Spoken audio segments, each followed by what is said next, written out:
आज से लगभग 2500 साल पहले पुराने चाइना में एक संत पैदा हुए। उनका नाम था लाओत्सु। लाओत्सु की गिनती अपने समय के सबसे समझदार और बुद्धिमान लोगों में की जाती थी। यहाँ तक कि चीन के सम्राट भी उनके पास सलाह लेने आया करते थे, क्योंकि लाओत्सु की बुद्धिमानी के सैकड़ों किस्से प्रसिद्ध थे और उनका बड़ा मान सम्मान भी था पूरे चाइना में। एक बार कुछ ऐसी ही घटना घटी। सम्राट के दरबार में एक व्यापारी आया जिसके पास 2 फूल थे। उसने सम्राट के सामने एक शर्त रखी कि अगर सम्राट पहचान ले कि इनमें से कौन सा फूल असली है और कौन सा नकली, तो वो ये दोनों फूल सम्राट को भेंट कर देगा और साथ ही अपनी संपत्ति का आधा हिस्सा भी राजकोष में जमा करवाएगा। लेकिन अगर सम्राट नहीं पहचान पाते तो फिर उतना ही धन सम्राट को व्यापारी को देना पड़ेगा। सम्राट ने शर्त मान ली। अब सम्राट के सामने 2 फूल लाए गए, जिनमें से एक असली था और दूसरा नकली।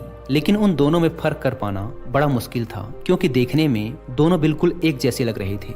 जिस कारीगर ने उस नकली फूल को बनाया था वह इतना कुशल था कि उसने इतनी बारीकी से असली फूल की नकल की थी कि दोनों में फर्क ढूंढ पाना बड़ा मुश्किल हो रहा था। अब सम्राट उलझन में पड़ गए और जैसे ही सम्राट संकट में पड़े उन्हें याद आई लाओत्सु की। लाओत्सु को बुलावा भेजा गया। क्योंकि लाओत्सु की समझदारी के किस्से बड़े मशहूर थे, इसीलिए व्यापारी भी थोड़ा सा घबरा गया। हालांकि वह लाओत्सु से कभी मिला नहीं था, लेकिन उसने उनके बारे में सुना बहुत था कि लाओत्सु बहुत ही बुद्धिमान व्यक्ति हैं। लाओत्सु तक संदेशवाहक ने संदेश भेजा कि सम्राट एक दुविधा में फंस गए हैं। 2 फूलों में पहचान करनी है, लेकिन सम्राट पहचान नहीं पा रहे हैं। लाओत्सु सम्राट के दरबार में पहुंचे। लाओत्सु ने उन दोनों फूलों को बड़े ध्यान से देखा और उनमें फर्क पहचानने का प्रयास किया। लेकिन लाओत्सु भी दुविधा में पड़ गए। वो भी थोड़ा परेशान हुए, भ्रमित हुए कि इनमें से कौन सा फूल असली है और कौन सा नकली, क्योंकि देखने में दोनों फूल हूबहू एक जैसे थे। लाओत्सु को भी उनमें अंतर कर पाने में बड़ी मुश्किल हो रही थी। फिर लाओत्सु ने व्यापारी से थोड़ा सा समय मांगा और वो टहलते हुए दरबार की खिड़की तक गए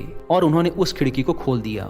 थोड़ी ही देर में बाहर से एक मधुमक्खी उड़ती हुई आई और वो जाकर उन दोनों फूलों में से एक के ऊपर बैठ गई। और यह देखकर लाओत्सु के चेहरे पर एक हल्की सी मुस्कुराहट फैल गई। सम्राट समझ गए कि लाओत्सु ने इस दुविधा का हल ढूंढ लिया है, असली फूल को पहचान लिया है। तभी लाओत्सु ने कहा कि बाएं हाथ की तरफ रखा हुआ जो फूल है वो असली है और दाहिने हाथ की तरफ रखा हुआ फूल नकली है। व्यापारी बड़ा हैरान हुआ, क्योंकि वह भी कभी कभी बीच बीच में यह भूल जाता था कि कौन सा फूल असली है और कौन सा नकली। उसे भी याद रखने में बड़ी परेशानी होती थी। उसने आश्चर्यचकित होकर लाओत्सु से पूछा कि आपने पहचाना कैसे? लाओत्सु ने कहा कि मनुष्य की आंखों को धोखा दिया जा सकता है, लेकिन इस प्रकृति को, ताओ को धोखा नहीं दिया जा सकता। प्रकृति को लाओत्सु ताओ कहा करते थे। इन फूलों को देखकर इंसान भले ही अपनी आंखों के कारण धोखे में पड़ जाए, लेकिन एक मधुमक्खी को धोखा नहीं दिया जा सकता। मधुमक्खी आकर हमेशा एक असली फूल पर ही बैठेगी। तो यह थी एक छोटी सी कहानी लाओत्सु की बुद्धिमत्ता के बारे में। यह कहानी हमें सिखाती है कि अगर हम ध्यान दें तो हमारे आसपास ही